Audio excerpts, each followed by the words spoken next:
Okay, it's Wednesday, February 20th.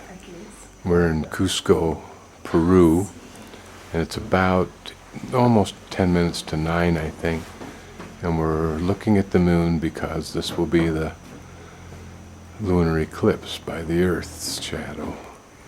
Evelyn says that's the shadow of the Earth coming in on the lower right. If Evelyn is wrong, we are going to sacrifice her to the gods.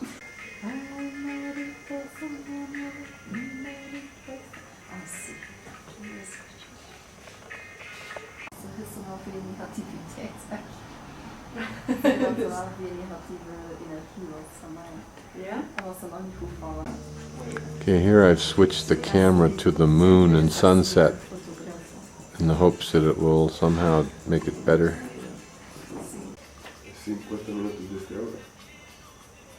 No, it's 50 minutes.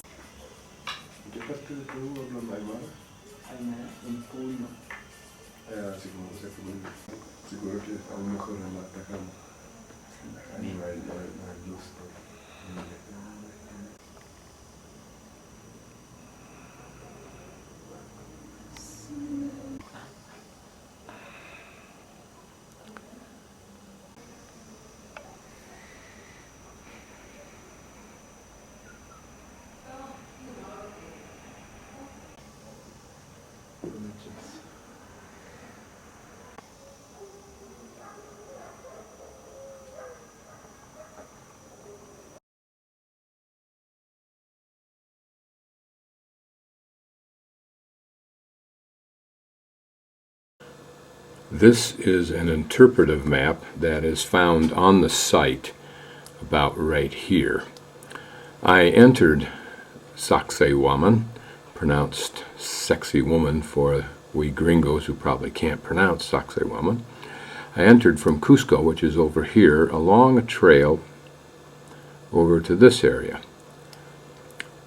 I'll begin my little exploration of this ruin in this area, walking probably through here up to this point, where I will have a view of the spectacular wall that runs this full length. The wall is all that remains of the major palace, the rocks probably removed by the Spanish down to Cusco to build those buildings. And I will start from this sign and walk full length of this wall, exploring this upper palace area with views that off from this slope here, if you will, down into Cusco, which is down in this area. Whether any of this represents excavation of earlier water control system, I don't know. I don't think that wall is. The rocks are too dependent upon some kind of mud or cement in there. But the idea would not be totally uncommon to almost every society, because all rely on water. I'm also guessing that those square patches over on the other side are archaeologists' diggings. This is a pan of this citadel from the far point of my entry, which is down in the last building that you'll see. And much of what this is restored. Some remnant of the walls there at the base. The real remnant there is now coming into view up in the distance.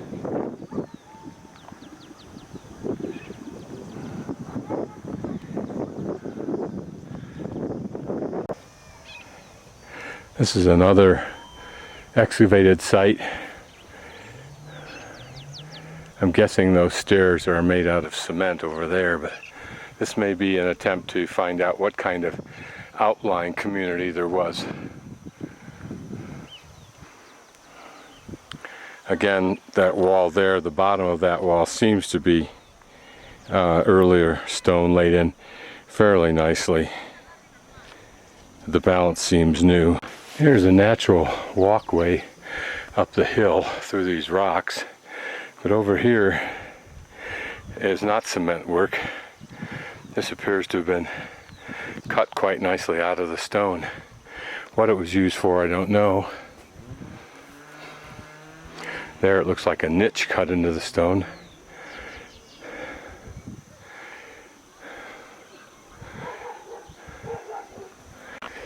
And here more of the same. It may have been that somehow this was a place for also storing or channeling water. I don't know.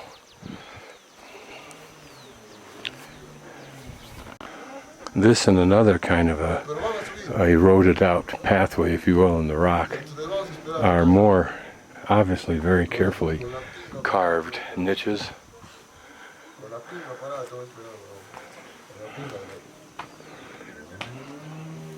And perhaps a cave network. Now, remembering that in some cultures caves represent where the earth began or where certain gods resided. That almost looks like a face there.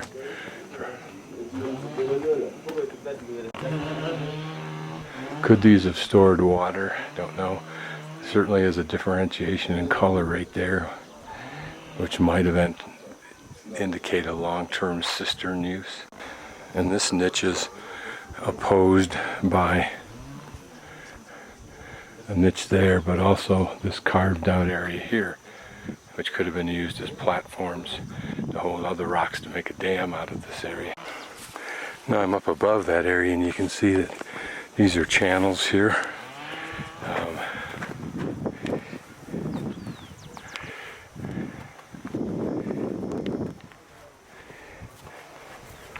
And this opens up into a very large closed circular area, almost an arena type thing. And water would have flowed down from this area into that.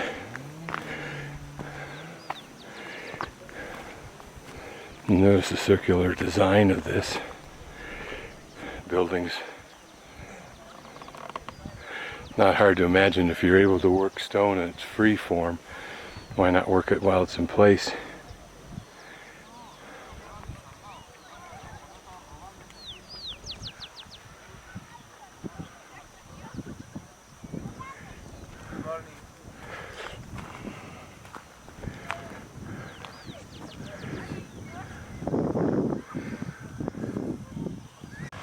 Here's a thin triple row of small rocks. Don't know whether it was drainage or it was some kind of a wall, but it's not conforming to the right angle design of everything else. But again, notice here how they have cut out the stone. Certainly we could imagine that that's a seat, but it may well just be a place of anchoring a wall or a building. Here you can see layouts of floors and of walls. All of these rooms could have been something to do with some kind of a temple located in this very obvious round amphitheater. But why the irregular stones? Why the pit right there? Don't know. Here an obviously worked stone. What's strange is this whole area right in here is all worked. And did they design niches to hold certain rocks, just like they designed the rocks to fit in a certain space? And notice this little bird bath. What was its purpose? Certainly something. This is a continuation, or at least perhaps the beginning, of those three rows of small rock, but this rock carefully carved out to be a conduit. A bit of a slope downward towards me. And notice the apparent seats with the slabs that would have backed those seats all the way around the arena, as though it were certainly either spectators or important people who played a role, but this is a very large arena. But very much like what they saw at Templo Mayor in New York, or in Mexico City. Another one of these ditches, a little bit larger. Could it have simply been a sewer runoff? You saw this kind of thing at Tikal, I think it was. No, Palenque. Presumably buildings cascaded down from those upper areas.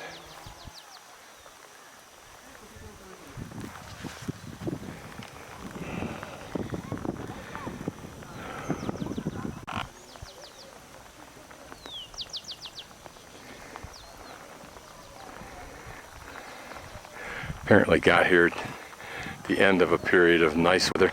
This is a particularly interesting area. Notice that it's a round circular excavated, well, it's being excavated, but it's these walls, perfectly formed walls, formed around and amongst these huge rocks. The integration of the architecture and the natural rocks is what I think is fascinating. But would this have held some special religious significance? You'd almost think it had to. Notice how those appear to be seats, or at least alcoves for icons. But maybe this was the more elite chamber. Notice the detailed carving here. A natural cave walkway, if you will, there. But why?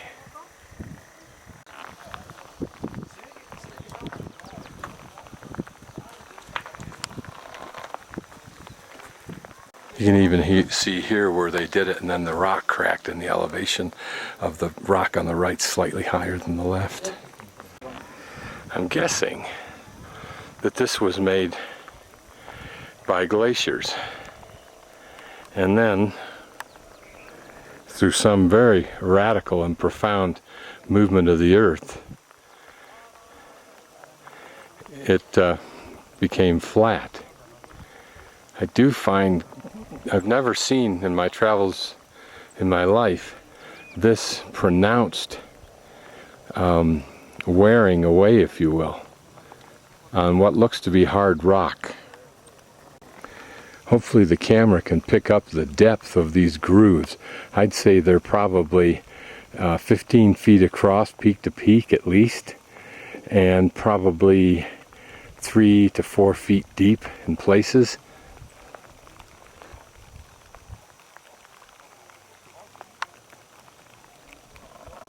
Normally this kind of glacial cutting would be when on a vertical surface.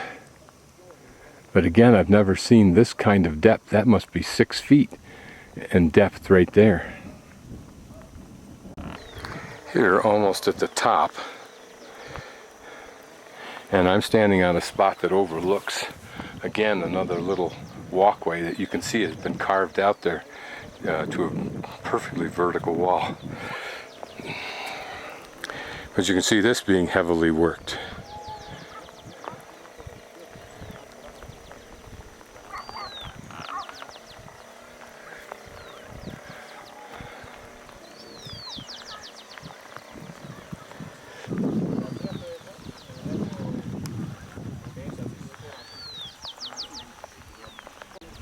To me, this natural rock formation is one of the most outstanding attributes of this whole ruined site. Also notice the coloring.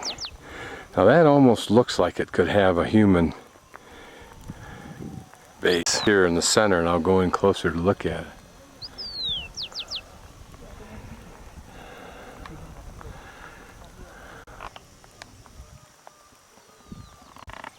Now if you notice, I'm focusing with that lichen so you can see how small this area is I'm shooting. It's probably about 4 or 5 square inches.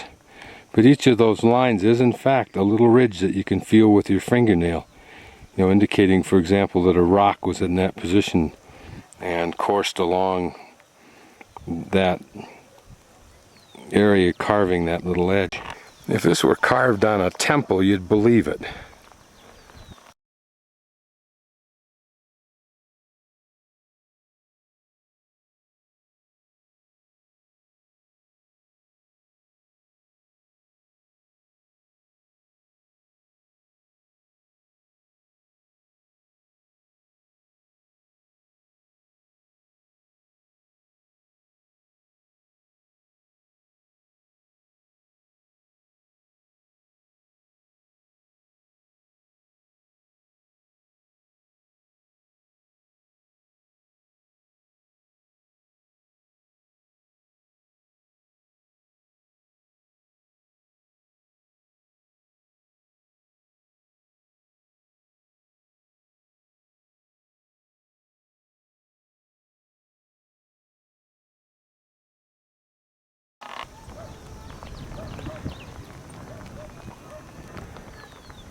This is to me remarkable.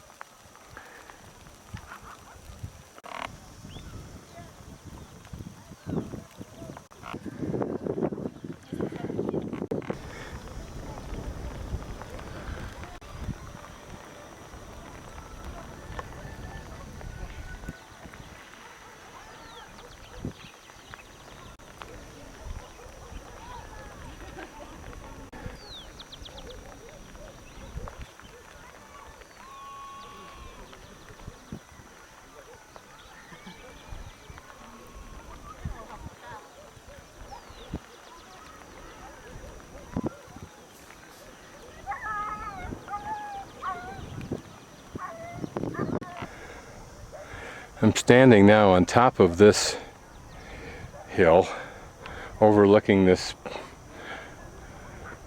kind of a valley area, but it's fairly flat, but not quite.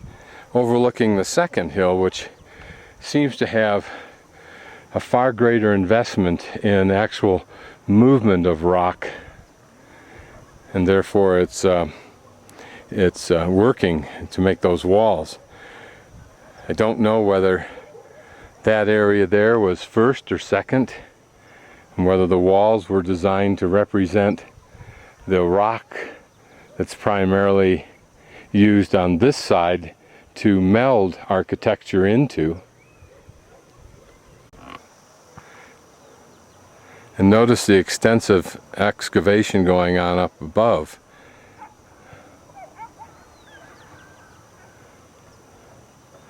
In a few years this should be a pretty interesting story.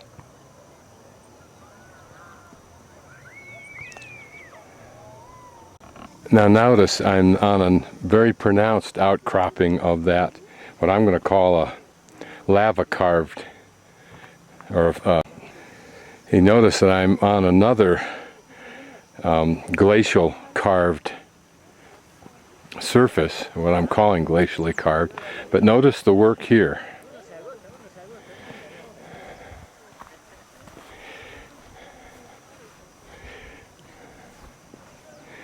This would seem to have been some kind of edifice in itself. In other words, used as like an altar or a place for important people to sit.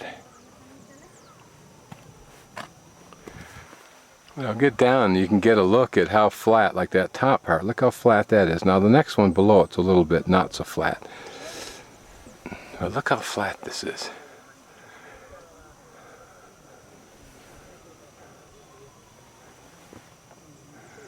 Look at this, I'm assuming a beautifully intentionally carved curved wall.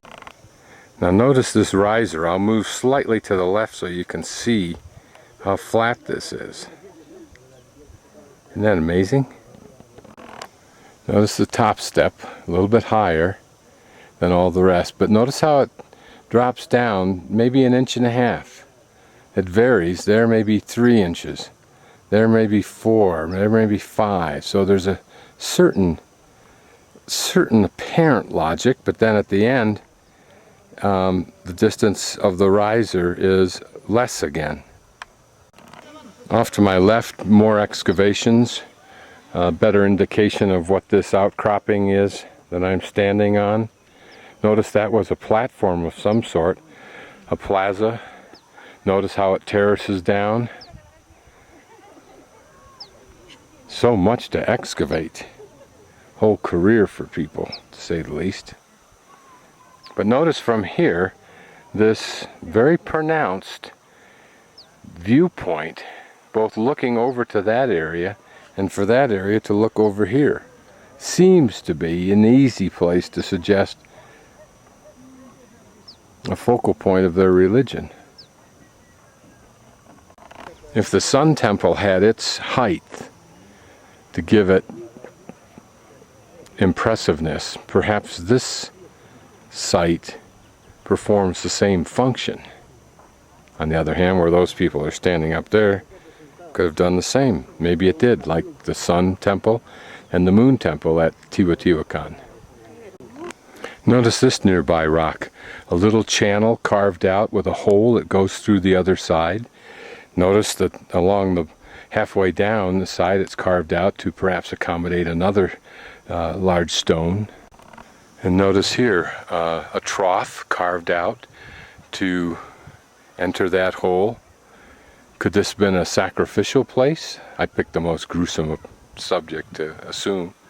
And this could be their blood runoff. Notice in the center of that outcropping some worked niches.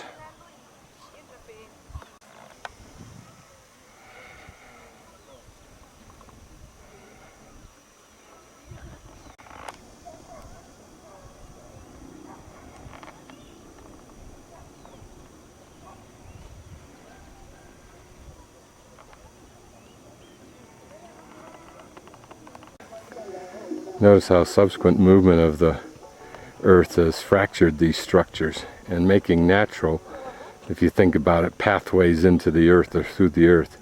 Not hard to come up with a religious symbolism for that. Here, looking at this excavation, you can see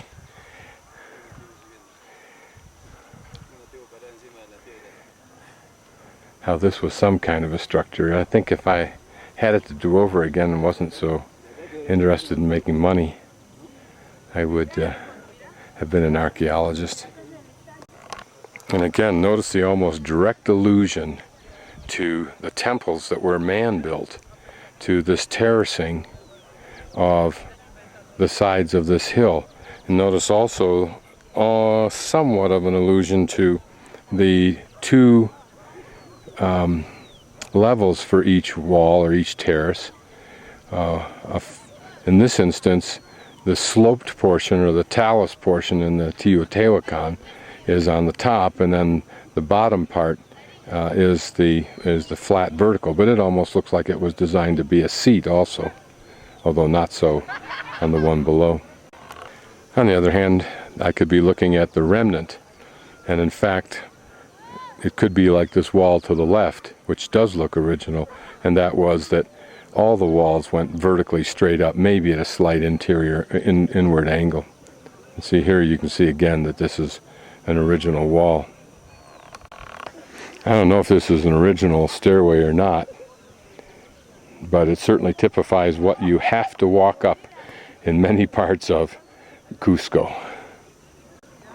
Here we're looking down one of those walls. Notice that how far they stuck out wasn't critical, it was how tightly they meshed.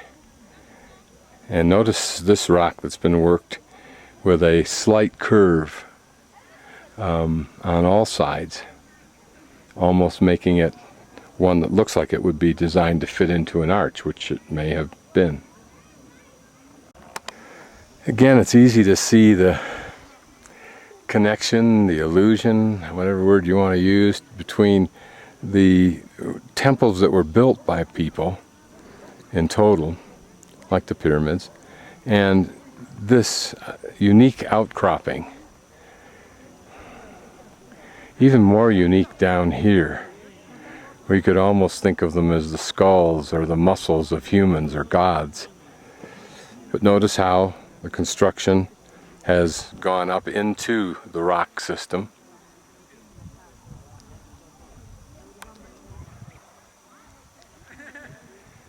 Probably creating various platforms.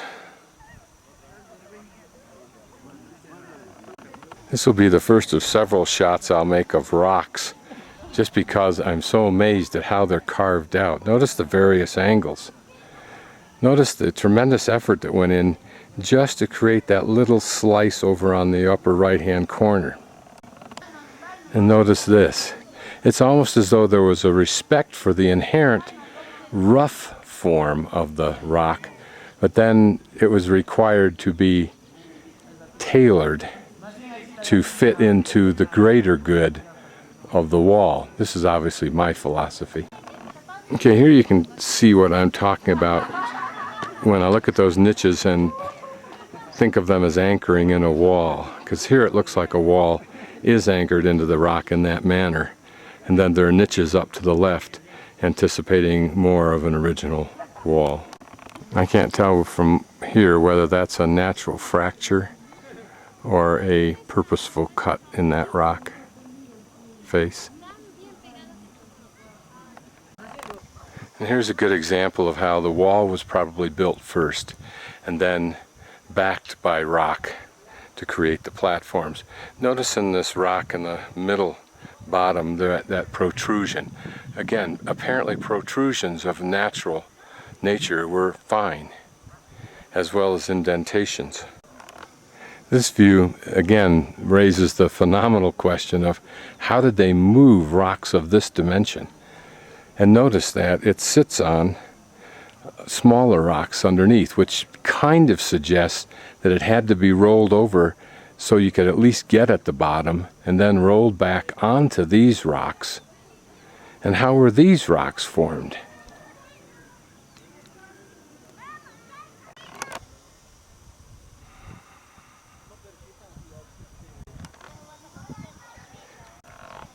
And notice this very purposely designed hole on the top of this rock. Could it have been for drainage for the area behind the wall?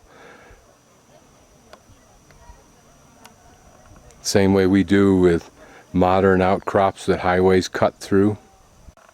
And notice how they've used very large rocks to anchor the base of the wall. Be interesting to know how high these walls went. I'm guessing, and we'll see it in a few minutes on this other hill, quite high. And a good example of conforming to the rock rather than moving the wall out 2 feet and avoid having to carve all that rock in to conform. Now, other than the rock outcroppings, you can see that the entire hill was covered with these terraced walls.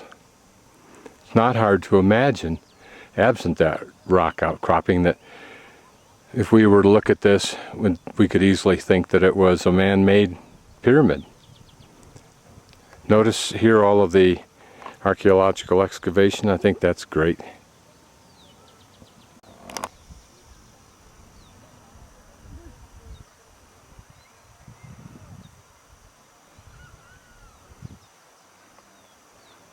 Imagine what this field was for, this huge plaza was for. Certainly, if this was used, as many Mayan places and other places were used as sporadic religious ceremony sites, then this would have been filled with the thousands of people who came from the outlying communities. Did they pitch their little tents here? Or were there so many that came from the outlying valleys that this culture controlled, which actually went all the way, or extended all the way in influence to the coast? Did those people migrate all of that distance to be here for certain celebrations, like the solstice that I experienced last night?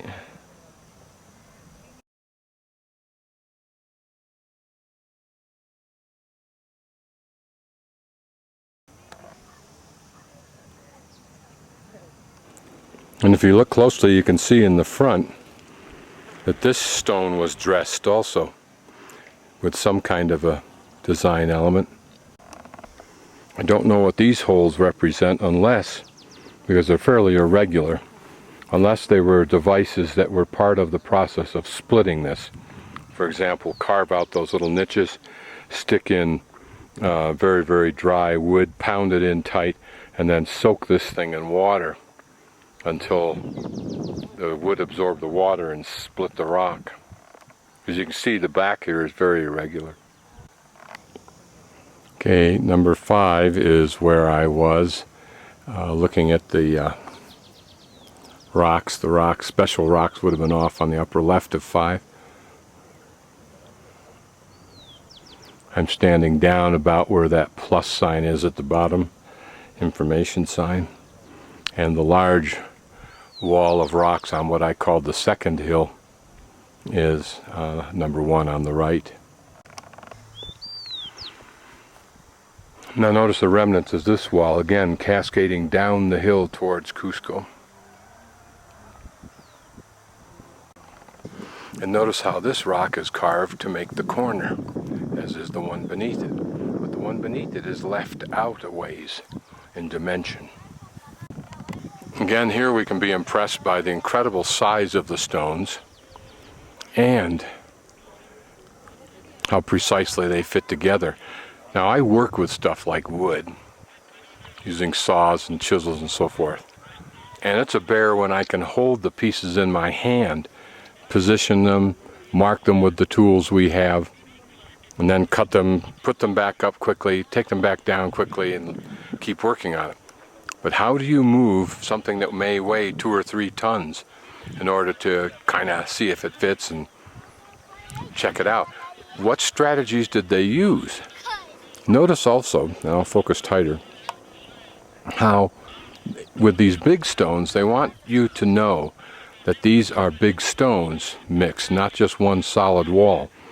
So there's a kind of a angled bevel, if you will, to the edges where necessary to dramatize the adjoining rock. This is the beginning of what I'm guessing is a defensive pathwork. In other words, it hooks right here and follows this outer wall and, of course, has the inner wall.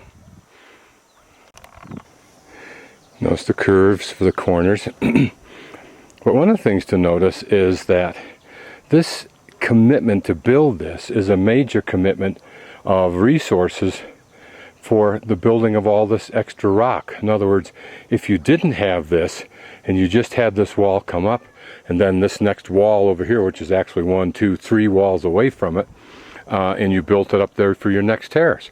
But here you've duplicated this phenomenal effort just for whatever the purpose of this walkway is. Now here was a walkway down. I don't see that first walkway was connected, but perhaps it came up to that level right there. Maybe that's the end of it right there, and it stopped for some reason, having serviced whatever this area was. And this must have been somewhat of an important point in the structure, because here is evidence of an actual structure. And in all probability, the walls continued up there to some kind of platform that we'll get to there in a few moments, where there were even more buildings. So I was wrong. This is where that pathway continues, hooks towards me, and then goes along this way and continues along this same higher terrace level. But there were stairways down at this point again to the next level down. Notice the size of those rocks. And here along that terrace that I was on, the roadway would have continued, a different roadway, but it would have dropped down these stairs and connected to the first one that we've been talking about, which again continues on. So there was a system of being able to move not only the length of this complex, but from one terrace to another.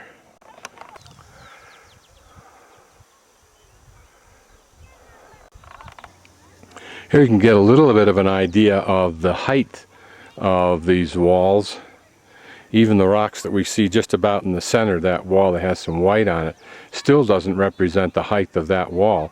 It probably went up another at least 10 or 15 feet to be somewhat level with the terrace I'm on right now. And then of course it all went up farther, as this recent excavation is showing. What you can never forget when you look at this stuff is the power of an economic system that can afford to spend its resource, excess resource, on this kind of massive construction. Looking back the way we've come,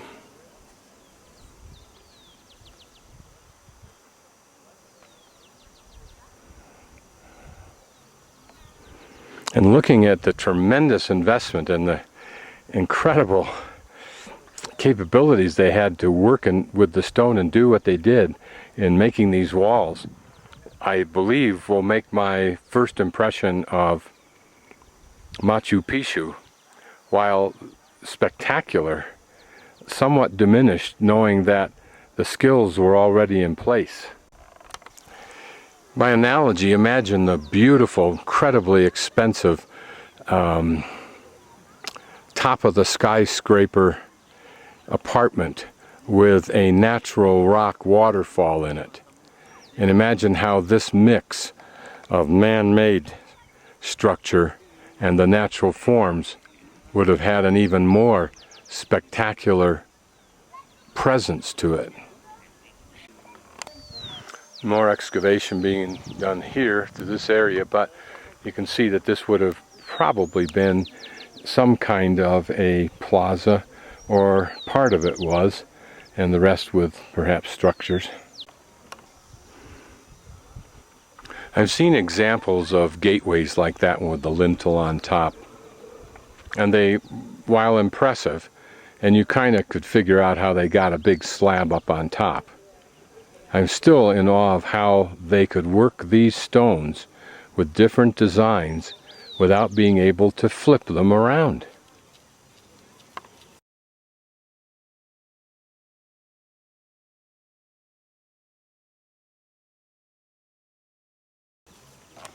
Now here it looks like our walkway is going to terminate there at those stairways. Okay, here I'm going to pan around. I'm at the southwest corner of a relatively large plaza, and surrounding that plaza are the remnants of building structures, or at least altars, but they look like buildings.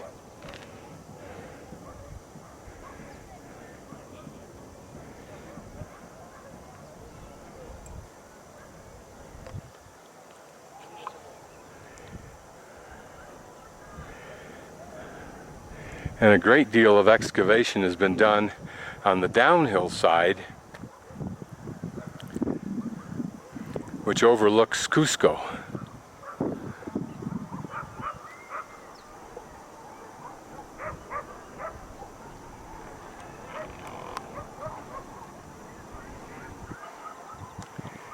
And notice down where these boys are standing, it looks like they're in another terrace that may or may not have housed buildings.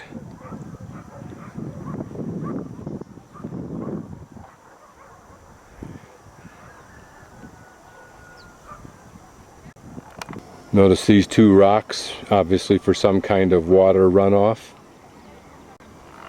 But looking at this, if someone like Von Daniken had said this was actually a master race that had overcome gravity and also had tools similar to our lasers that can burn through wood and plastic and things like that, and they had tools that could etch out these beautiful carvings very easily, I would believe that, almost. This gives a little idea of how these ruins just keep going and going wherever you see dirt. Where the dirt came from is interesting. Was it fill that was trucked up here for like floors and that sort of thing, or did it blow up here over the last several centuries? Here I'm up at the top of what is the main overlook for today, at least for tourists, near the site, and probably much around me is to be excavated out. But this is a cave of some sort. Given the symbolism of caves, it'd be interesting to know what this one was.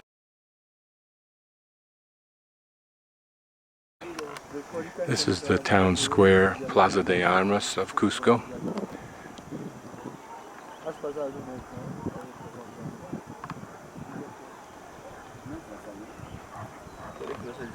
And perhaps is Cusco at its most pretty, let's say. One has to pity the poor people who live way up there. And in my overly sensitive state, I wondered what happens to the people who were born young up there, own their home, and then get too old to negotiate and navigate.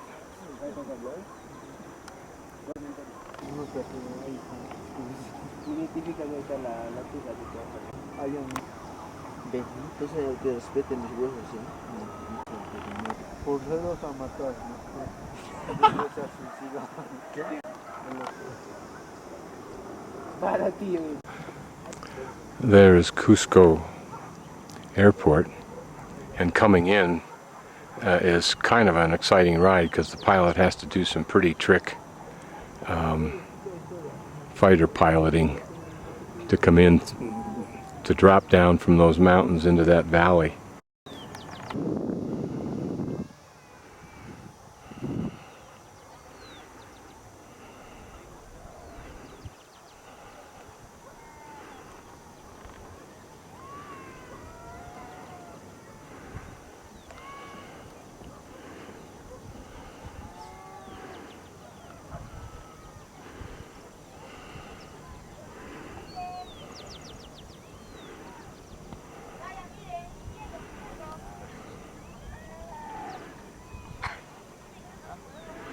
Now remember, the ruins cascade all the way down to that road.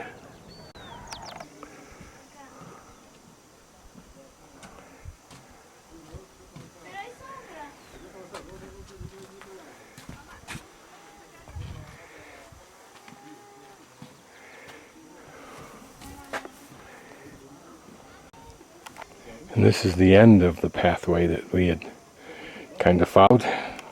Again, here's another one of those purposeful drainage holes, and you can see how the water over hundreds of years has worn a little bit of a flat groove in that rock.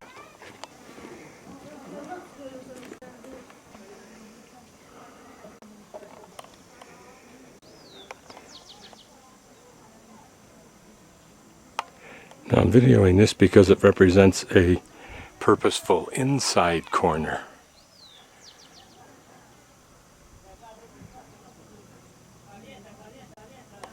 Notice that this is one big rock that's carved as an inside corner.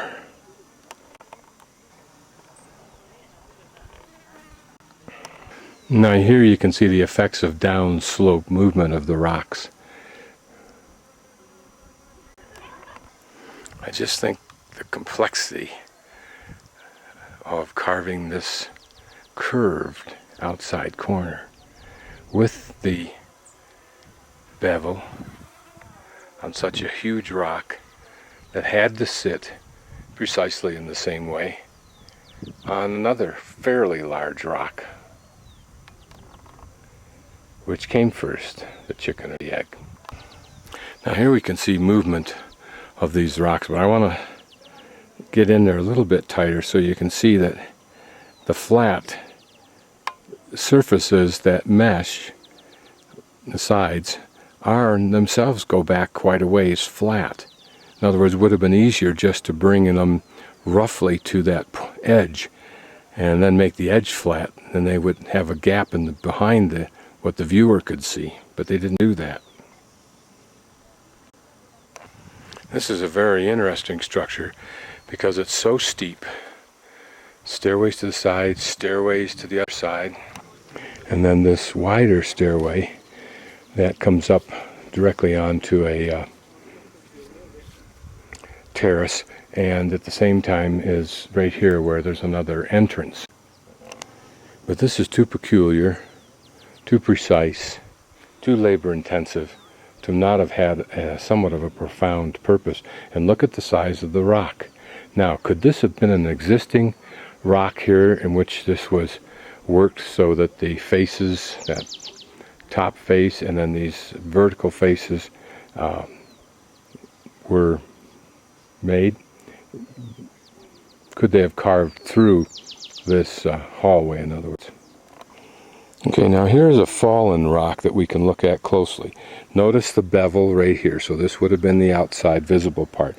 But notice that the rest of the rock that will never be seen, except for this one rock uniquely being seen because it's fallen out of place, but who the designers and builders could never expect to have been seen. Look how perfectly it's formed.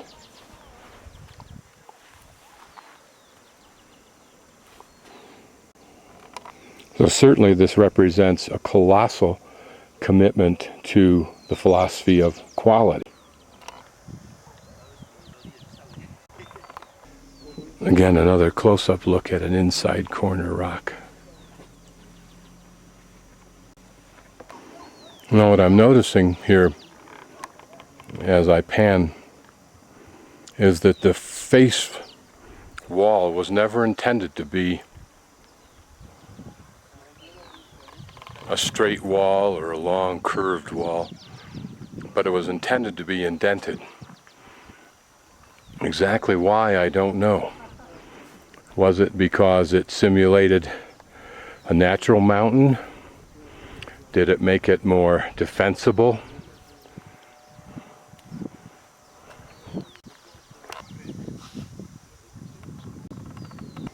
Notice this huge outside corner.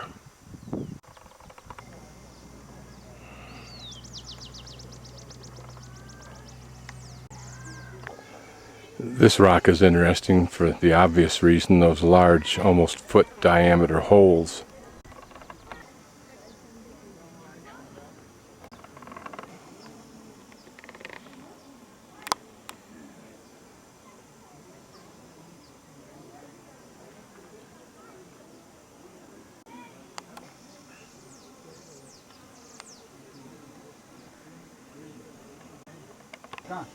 Here are a couple more of those kind of size holes. Again, they kind of remind me of what might have been used to split these rocks out of wherever they were found. I don't know. And I'm now seeing more and more of those rocks that have one or two of those indentations in them.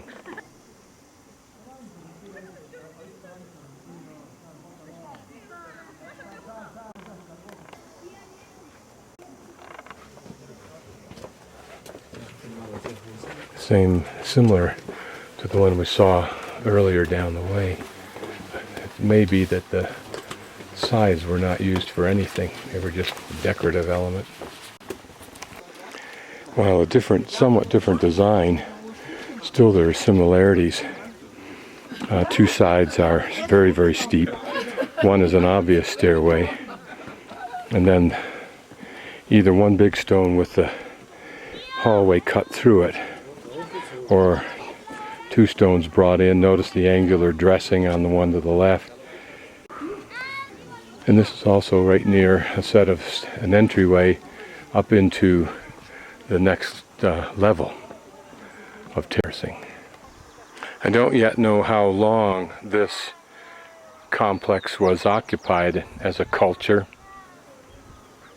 but if, like Teotihuacan, it lasted, in that instance, 9 centuries, it's a little bit easier to understand how each successive ruler or dynasty needed to one-upmanship the ones before it, and ultimately over time develop this complex. One apparent difference is that while Teotihuacan was a succession of, I think, 7 levels of development which can architecturally be excavated, this probably in the main represents a one-time project. Not that it was built at one time, but that the portions that were built once and that was it. Probably not correct when it comes to structures. Structures may well have been built one on top of the other, but there are far, far smaller percentage of structures here than at Teotihuacan, which, other than its 2 pyramids and its cascading Avenue of the Dead, was mainly building structures of some sort. Here is still a third one of these entryways, and it may be that it was simply a difficult entryway in the form of either a quick access or a penitence access into these higher levels. This video, of course, has to be called Making Up Archaeology as You Walk Through It. Another entryway and the wall cascading down this hill to the pathway to the right and back down to Cusco from whence I came. And here we're at the far southeastern portion of this part, but you'll notice that that's a walkway down there through a large entrance that we've seen before. This is another walkway, and it ties into this terracing here with a steep stair down to that walkway. These I think are alpaca. Someday I might actually stop long enough to get it figured out.